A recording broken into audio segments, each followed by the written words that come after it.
I'm Junann.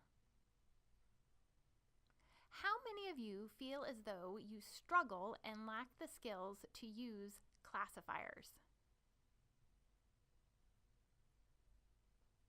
You may look at a passage and want to explain it visually, but you feel that it is just too hard. You're not alone. Many people admit that their weakest area is the use of classifiers. Knowing how to use different hand shapes as classifiers is intensive. And it can be a struggle to try to figure out which one is right. Today I want to describe and expound on how to use classifiers.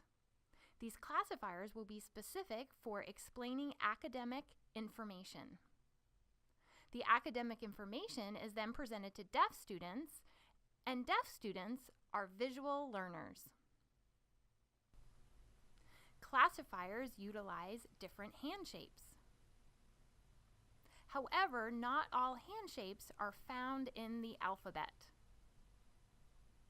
All of the alphabet hand shapes can be used as classifiers, but not all classifiers are used in the alphabet because there are some classifiers that are not letters.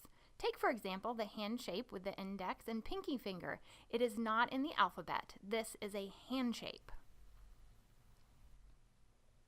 For example, if you were to ask me, what does your bed look like? I would respond, oh, my bed looks like this. As you look at this, you would visualize and think, oh, wow, you have a 4-poster bed. That is how you would use that classifier. This is a basic and simple example. Now, do you want to increase, deepen, and advance your level? Okay.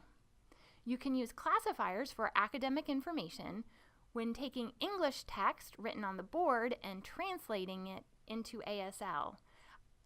I notice it's easier to visualize the content first. You should use a picture that relates to the English text. Looking at the picture will help you figure out how to form your fingers.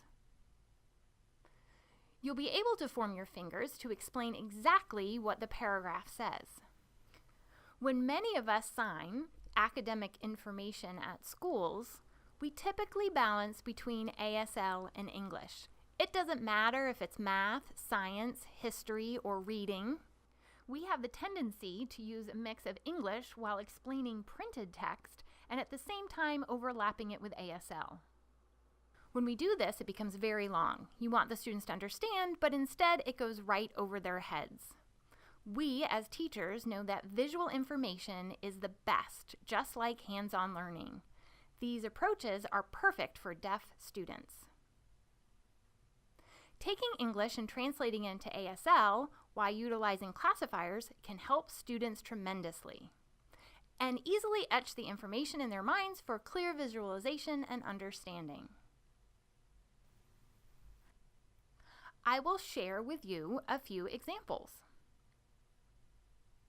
First, watch how I translate the English text. Remember, this English passage is academic information. I will be translating this into ASL using classifiers.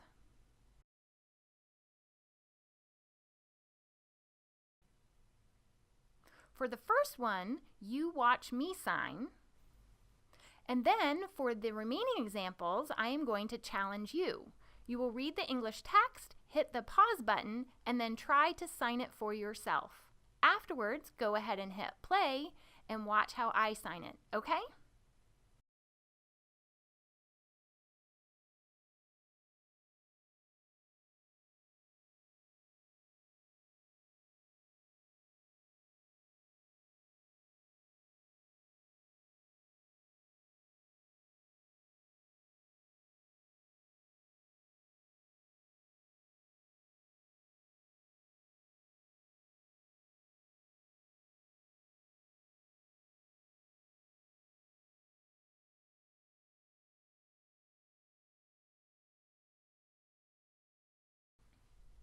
Did you notice I used different classifiers to represent the spider web, spokes, webbing, the spider's movement, and being caught in the web?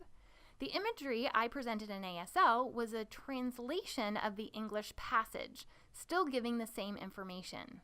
Reading text and translating into something visual is pure ASL.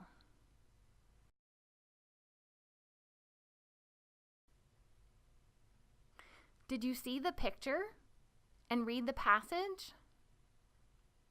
Now go ahead and hit pause and try to sign the passage using classifiers. When you are finished, hit play and watch, okay?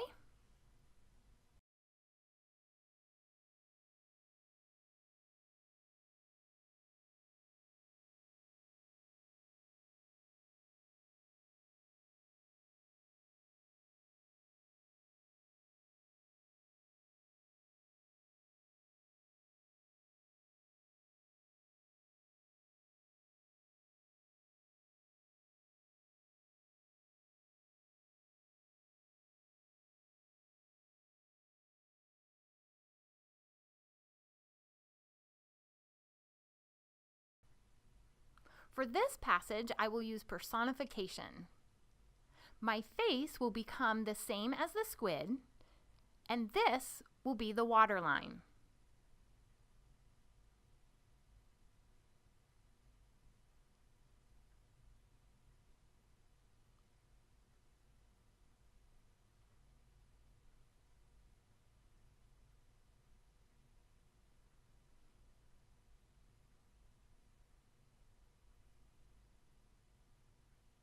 For your heart, go ahead and pull it out in front of you.